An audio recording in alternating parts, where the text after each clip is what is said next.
जुने सिडको परिसरातील शिवाजी चौक येथे दिनांक 28 रोजी सायंकाळच्या सुमारास शिवसेना शाखेच्या उद्घाटनाप्रसंगी वार्तांकन करत असलेले किरण आहेर यांना काही अज्ञात लोकांनी सांगितले की जुने सिडको परिसरातील काही गुंड प्रवृत्तीचे मुलींची छेडखाणी करून दगडफेक करत आहेत। म्हणून पत्रकार किरण आहेर हे तेथे व्हिडिओ शूटिंग करण्यासाठी गेले असता संबंधित गुंडांनी तो आमचा व्हिडिओ काढतोस का असे म्हणून मारहाण केली व जीवे मारण्याची धमकी दिली।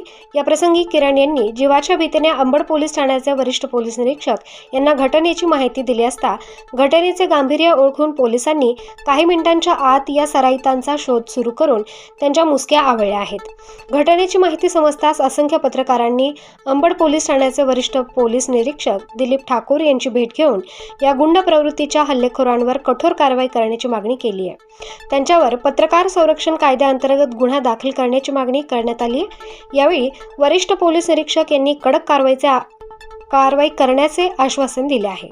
यावेळी प्रिंट मीडियाचे तसेच इलेक्ट्रॉनिक मीडियाचे असंख्य पत्रकार बांधव उपस्थित होते। स्टार न्यूज साठी प्रतिनिधी राजेंद्र दोंदे, नवीन नाशिक।